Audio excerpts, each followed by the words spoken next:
같이 읽는 말씀은 마태복음 20장 1절로 16절의 말씀입니다. 천국은 마치 품꾼을 얻어 포도원에 들여보내려고 이른 아침에 나간 집주인과 같으니 그가 하루 한 데나리온씩 품꾼들과 약속하여 포도원에 들여보내고 또 제3시에 나가보니 장터에 놀고 서 있는 사람들이 또 있는지라. 그들에게 이르되 너희도 포도원에 들어가라. 내가 너희에게 상당하게 주리라 하니 그들이 가고 제6시와 제9시에 또 나가 그와 같이 하고 제11시에도 나가보니 서 있는 사람들이 또 있는지라. 이르되 너희는 어찌하여 종일토록 놀고 여기 서 있느냐. 이르되 우리를 품꾼으로 쓰는 이가 없음이니이다. 이르되 너희도 포도원에 들어가라 하니라. 저물매 포도원 주인이 청지기에게 이르되 품꾼들을 불러 나중 온 자로부터 시작하여 먼저 온 자까지 삭을 주라 하니 제11시에 온 자들이 와서 한 데나리온씩 받거늘 먼저 온 자들이 와서 더 받을 줄 알았더니 그들도 한 데나리온씩 받은지라. 받은 후 집주인을 원망하여 이르되 나중 온 사람들은 1시간밖에 일하지 아니하였거늘 그들을 종일 수고하며 더위를 견딘 우리와 같게 하였나이다. 주인이 그 중에 한 사람에게 대답하여 이르되 친구여 내가 내게 잘못한 것이 없노라. 내가 나와 한 데나리온의 약속을 하지 아니하였느냐. 내 것이나 가지고 가라. 나중 온 이 사람에게 너와 같이 주는 것이 내 뜻이니라. 내 것을 가지고 내 뜻대로 할 것이 아니냐. 내가 선함으로 내가 악하게 보느냐. 이와 같이 나중된 자로서 먼저 되고 먼저 된 자로서 나중되니라. 교회는 천국을 보여주는 모델이라고 합니다. 천국은 세상과는 다르게 이해와 양보, 용서와 사랑이 있는 곳입니다. 세상 가치관으로는 천국을 이룰 수가 없습니다. 오늘 본문은 교회에서 천국을 이루어야 하는 성도들에게 주시는 섬김의 자세를 말씀하고 있습니다. 먼저 교회에서 천국을 이루기 위해서는 우리가 은혜의 마음으로 모든 일을 섬겨야 합니다.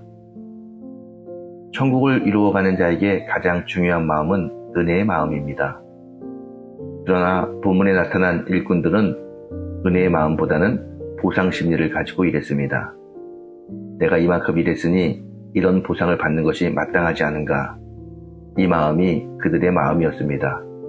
그들은 자신들이 장터에서 할 일이 없어서 놀고 있던 사람들이었음을 잊고 있었습니다. 이들을 일꾼으로 불렀다는 것은 은혜입니다. 그러나 그들에게는 이 은혜에 대한 감격이 없었습니다.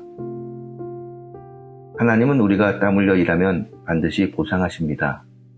그러나 내가 이런 일을 했으니 꼭 보상을 받아야 한다는 마음은 교회의 일꾼된 자에게는 올바르지 못한 마음입니다. 보상을 기대하는 섬김은 쉽게 좌절하거나 중단되며 불평과 불만으로 끝을 맺습니다. 하나님은 천국을 이루어가는 자들을 보실 때 그의 업적을 보시고 이루는 것이 아닙니다. 그 마음의 동기를 보십니다. 내가 얼마나 많은 일을 했느냐 하는 것보다 더 중요한 것은 어떤 마음의 동기를 가지고 섬겼느냐 하는 것입니다. 여러분, 부르심에 대한 처음 감격을 기억하십니까? 그 처음 감격을 언제나 간직하고 주님을 섬겨야 합니다. 이것이 천국을 이루어가는 자의 모습입니다. 두 번째로 동역자 마음으로 섬겨야 합니다. 천국 일꾼들이 서로를 향해서 가져야 할 의식은 동역자 의식입니다. 그러나 본문에 등장하는 일꾼들은 비교 의식을 가지고 서로를 경쟁자로 생각했습니다. 먼저 온 사람들은 주인이 늦게 온 사람들과 똑같이 대우했다는 사실을 알고 마음이 상했습니다. 그들은 자기들이 받은 것에 대해서 만족하지 않을 뿐만 아니라 다른 사람들이 받는 것에 대해서는 무척 관심을 가지고 있었습니다. 누가 더 일하고 더 받는가, 이런 것 때문에 비교의식이 생겨나는 겁니다. 일꾼들은 자기를 불러주고 일감을 준 주인을 바라보고 일해야 합니다.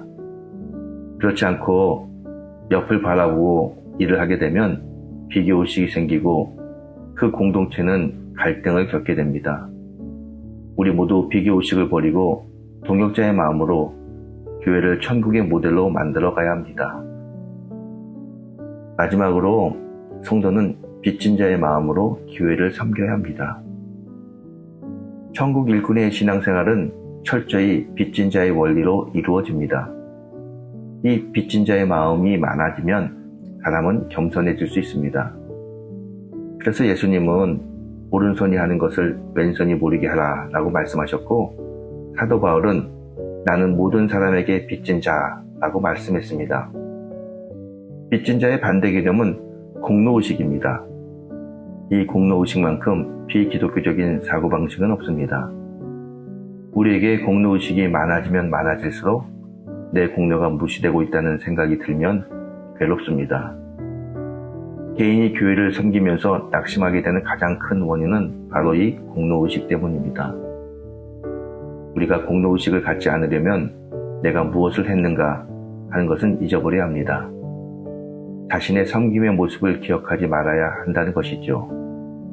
그리고 오직 빚진 자의 생각을 가지고 나는 당연히 해야 할 일을 했을 따름이다 라고 말해야 합니다.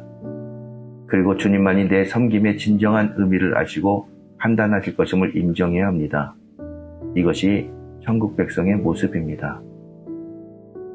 신앙생활에 있어서 가장 중요한 것은 하나님을 기쁘게 하는 것입니다. 하나님을 기쁘게 하는 자들이 모인 교회, 그런 교회가 바로 천국교회가 아닐까요? 이런 천국교회를 만들기 위해서 오늘 우리도 충성하는 성도님들이 되시기를 주의 이름으로 축원합니다.